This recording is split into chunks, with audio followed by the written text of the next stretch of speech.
The Double Deuce, notorious for being the wildest bar below the Mason-Dixon, has found its unlikely savior in Dalton.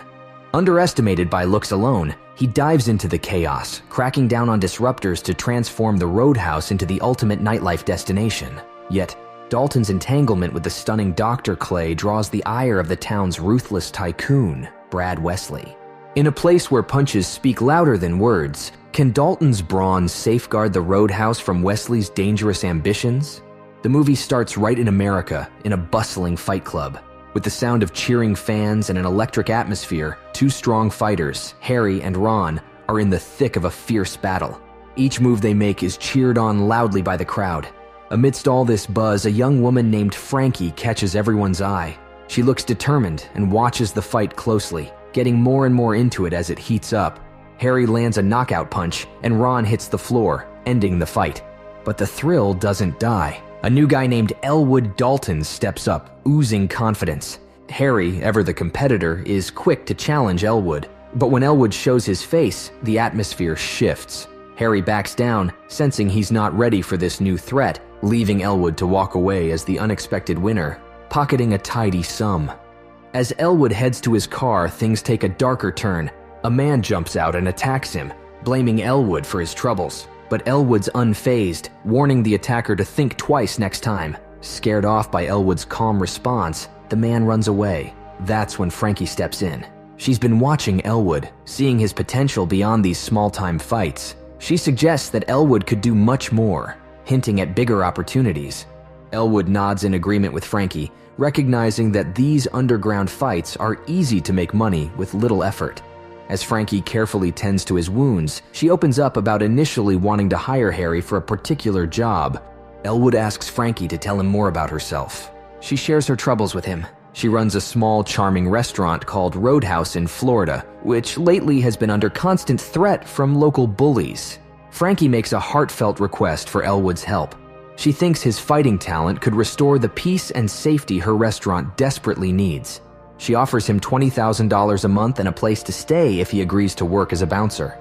Although Elwood is initially unsure, the prospect of a new beginning catches his interest, especially after a recent close call with death in a train accident that left his car destroyed but left him unharmed.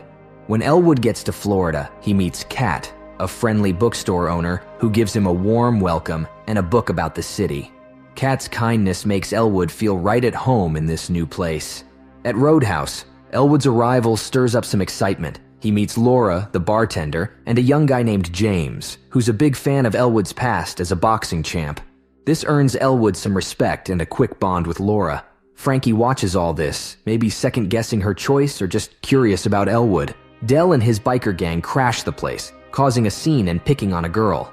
James tries to step in, but it only makes things worse. Despite the tension, Elwood warns them about messing with their bikes. Outside, Elwood stands up to Del and the gang, showing courage and ensuring those hurt get to the hospital. At the hospital, Elwood meets Ellie, a nurse worried about the fights keeping others from getting care. Elwood tells her he fights for money, not glory. Their chat makes Elwood think about his life choices and what he wants to do. Elwood's presence gives Laura hope that Roadhouse might turn around. She's thought about leaving because of the trouble, but now sees a reason to stay. Elwood also spends time at Kat's bookstore, learning about her struggles to keep it open after her mom passed away. His support for Kat shows his excellent heart, earning him respect in town. Meanwhile, at their hideout, Del's gang is catching heat from their boss, Ben. He's not too pleased with them. They were supposed to intimidate Elwood and make him back down, but that didn't happen. Even though Elwood keeps his cool and doesn't throw punches back, Ben pushes them to turn up the heat, proving they won't be messed with. At the Roadhouse, things are looking up thanks to Elwood and James. They're on top of any trouble, keeping things smooth. Elwood's skills in martial arts are a hit with the crowd, making him quite the hero as the go-to guy for keeping the peace. But it's not all easy going for Elwood. He's fighting his own battles on the inside, haunted by old memories and challenges from his fighting days that he's still got to work through. The next morning, looking for an excellent start to the day, Elwood heads out for breakfast at a local spot where he bumps into Ellie again. They have a nice chat, with Elwood praising the place for its great food and bringing up the tense vibe around town. Worried about the violence, Ellie advises Elwood to avoid trouble. As Elwood tries to make his way home, Del makes a dangerous move. He speeds up, aiming his car straight at Elwood. This time the car hits him hard, launching Elwood through the air and into the chilly, murky water below. Del shows up again, this time with a gun, determined to end things. In a desperate struggle for his life, Elwood manages to overpower Del, sending him overboard right into the waiting jaws of a crocodile, which quickly pulls Del under. The next day, Elwood spends much time considering the night's event. Del's end at the teeth of a crocodile hits him hard. The incident makes Elwood decide to leave and avoid further trouble. Before he can move, a man from Ben's crew approaches him with a message. Ben wants a word. Not trusting this guy, Elwood confronts him, injuring the man's fingers when he senses dishonesty. Afterward, Elwood has a chat with Frankie. She's relieved Del's gone, as he was nothing but trouble. But when Elwood probes for reasons behind Del's actions, Frankie admits she's in the dark as much as he is. In another part of town, trouble brews as a man named KNX causes chaos, going as far as setting a building on fire. Meanwhile, Gerald on the phone instructs KNX to handle a situation at the roadhouse. At the same time, Ellie invites Elwood to spend some time with her on a nearby island, a chance for both to escape the mounting tension. While there, they touch on Del's demise, with Ellie pointing out the difficulty of finding someone in the dangerous waters. Opening up a bit, Elwood shares his awareness of Ben's gang, but when Ellie probes into his past, he urges caution, hinting at his darker days. Having done her homework online, Ellie sees past his history, finding something redeemable in him, and their connection deepens with a kiss. As Ellie and Elwood part ways near his boat, the tranquility is shattered by the police's arrival, leading to Elwood's arrest. Sheriff Jim, Ellie's father, confronts Elwood with a gun, but Ellie intervenes, revealing her father's allegiance to Gerald and Ben's corrupt plans for the area. That night, danger lurks around Kat's bookstore as two of Ben's thugs attempt arson. Kat, however, stands her ground, defending her property with courage. Meanwhile, Elwood, uneasy about the threats looming over him, heads back to the roadhouse. Ben's desire for him to leave is clear, but Elwood is resolute and determined to face his past and the challenges it brings. Elwood intervenes, trying to halt the destruction, leading to a direct challenge from KNX. The two engage in a brutal fight, with Elwood holding his own despite his injuries. Eventually, the conflict spills outside, and with his wounds weighing him down, Elwood is forced to retreat, leaving the roadhouse in disarray and Frankie devastated by the damage. Things take another turn when Elwood hears about an attack on Kat's shop and her dad getting hurt. Ben's crew is clearly behind it, trying to get to Elwood through his friends. Feeling a rush of resolve, Elwood decides to face Ben. He goes to Ben's house, where he quickly deals with one of Ben's guys. After a tense fight, Elwood removes a few more of Ben's crew. Hearing that mafia money is about to come through, Elwood decides it's best to get out of there for now. Walking away from Ben's place, he's set on finding a way to stop the madness and keep his friends safe.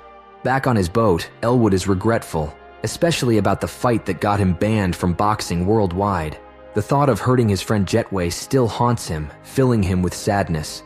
Determined to take control, Elwood comes up with a plan. He takes some mafia money and rigs his boat with a bomb. Then Jim arrives with urgent news. Ben has taken his daughter Ellie. Elwood agrees to help, and they plan to distract Ben and his crew. Elwood uses the bomb to cause a big distraction, diving into a tough fight to save Ellie. After a hard battle, he finds her, but they end up in the water as their boat sinks. Elwood tells Ellie to swim to safety while he holds off their chasers, but then Ben grabs Ellie and takes off in another boat, leaving Elwood behind. Not long after, Knox catches up to Elwood, leading to a showdown on Knox's boat. Elwood fights hard and manages to throw Knox overboard, but their fight catches Ben's attention, who shows up in a bigger ship. In a critical moment, Elwood and Knox leap from the boat just as Ben's ship crashes into the roadhouse, causing much damage. Across town, Knox makes a quick escape, scaling a bridge before diving into a getaway car. Elwood, on the other hand, heads straight for the roadhouse for a final face-off with Ben. It's a tough fight, but Elwood manages to come out on top, stopping Ben's reign of terror.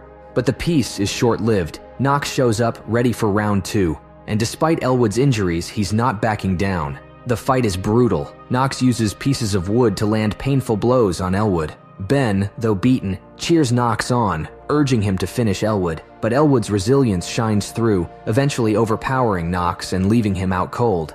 After the battle, Ellie and Jim come rushing over. Concerned for everyone's safety, Jim convinces Elwood it's time for him to go, promising to handle the aftermath. Ellie, trusting her father, agrees. With a heavy heart, Elwood says goodbye and steps away from the life he's come to know. With a lighter heart, Elwood leaves, ready for whatever comes next.